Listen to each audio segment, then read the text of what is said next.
They say never meet your heroes, but in the Absolute universe, you definitely shouldn't fight them. We have seen Superman who has lost everything. We have seen a Batman who breaks every bone in his body. But today, we're meeting the first hero of this universe who decided that saving the world just wasn't worth the paycheck. He killed Absolute Green Arrow. He killed Absolute Dr. Fate.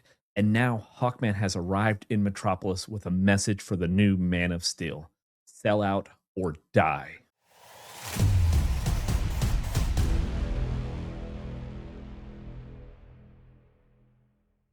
Welcome back to the channel, everybody. And today we are breaking down Absolute Superman number 16. And folks, Jason Aaron is not playing fair. We finally get the origins of Absolute Hawkman, and it turns out he's the world's first corporate superhero. Let's dive on in. The issue opens up in 1940 in Kahndaq. We meet a young archaeologist named Carter Hall, and right away you can tell this isn't the noble reincarnation story we know. Now, Carter Hall and his partner are down in the tomb of Teth Adam. And for my Black Adam fans, that name's obviously going to mean something for you. And Carter finds the nth metal, but he doesn't find destiny. He finds a weapon. He gets betrayed by his partner, grabs the maze, and brutalizes his way out of the underground tomb. But here's the kicker. In the main universe, Hawkman fights because he has to. It's his curse. In the Absolute universe, he fights because it pays well. We then flash forward to 2026. Hawkman intercepts Superman, but not to team up. He's here to give him a performance review.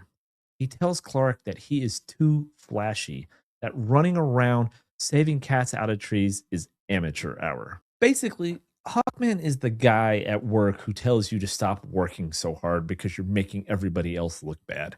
And I work with a couple of those. He reveals he's been working for the Lazarus Corp, the bad guy in Superman's eyes, because that's just how the world works. We check in on Lois Lane, and this is heartbreaking. The Daily Planet isn't the shining skyscraper anymore. It's a rundown office on the 8th floor of this dump. Perry White just got fired, and this universe really beats you down, doesn't it? And this is really where this book shines, because as they kind of go back and forth, Superman hears people screaming in Metropolis, and Hawkman tells him to ignore it. It is a Lazarus asset seizure, and it's not their business. Clark doesn't care about jurisdiction. He cares about people. And when Hawkman tries to stop him, we get this. Absolute Superman might be depowered, but he still hits like a freight train. He punches Hawkman through an entire parking garage. It is visceral, it is messy, and it proves exactly why Superman is different. He isn't fighting for truth, justice, and the American way. He's fighting for the little guy, even if that means punching a hero in the face.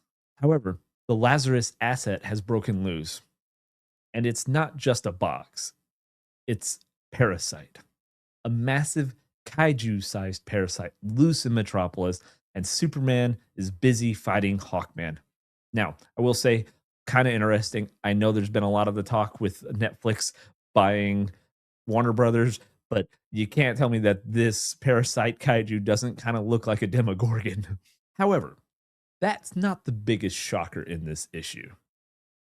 The biggest shocker is Lex Luthor, as we cut to a farmhouse where Brainiac, disguised as a human, is trying to recruit Lex. But this Lex isn't a villain. He's a family man. He has hair, and he's happy. So he turns Brainiac down, and this is where Brainiac stops playing nice. He reveals his true form and basically threatens to make Lex the villain we know. In such a cool twist, Lex isn't born evil here. He is being manufactured by Brainiac.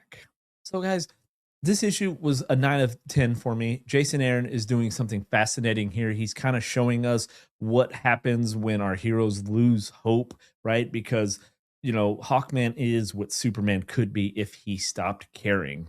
All right, but what did you guys think? Do you like this corporate sellout version of Hawkman, or do you miss the old reincarnation story?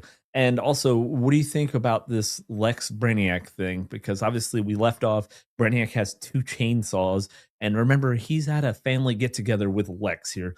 So what do you think is going to happen, and what do you think that's going to do to the Lex of this universe, guys?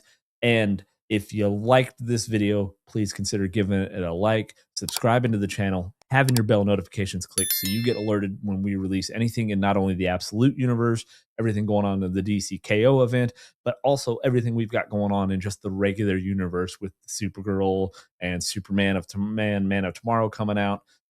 You'll get notified when those videos release, guys.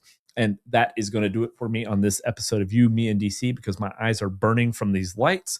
So until next time, guys, I'll see you then.